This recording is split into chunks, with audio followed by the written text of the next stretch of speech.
এই তো বন্ধুরা, স্পেশাল একটা রান্না করতে এসেছি, কই মাছ ভাপা।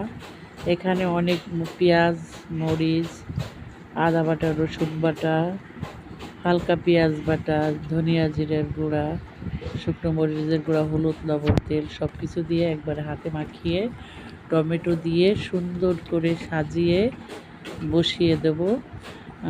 ছোটো আম্মু রান্না করেছে, ইলিশ মাছ বেগুন ভেজেছে, আর পাতাকপি ভাজি করছে আলু দিয়ে, আর ডিম ভুনা করছে। আমার হঠাৎ করে কই মাছ ভাপা খাইতে ইচ্ছে করলো, তাই চলে আসলাম এই রান্নাটা করার জন্য। এই তো বন্ধুরা, বসিয়ে দিয়েছি, একটু ধনিয়া পাতা দিয়ে দিলাম। অনেক মজা হবে তরকারিটা, দেখে বোঝা যাচ্ছে অনেক লবণীয়।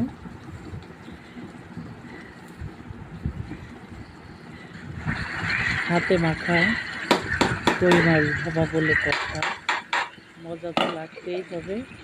ছোট্ট একটা ভিডিও শেয়ার করলাম, যদি ভালো লেগে থাকে তাহলে আমার চ্যানেলটিকে সাবস্ক্রাইব করে পাশে থাকবেন। সবাই ভালো থাকবেন, সুস্থ থাকবেন, আমাদের জন্য দোয়া করবেন।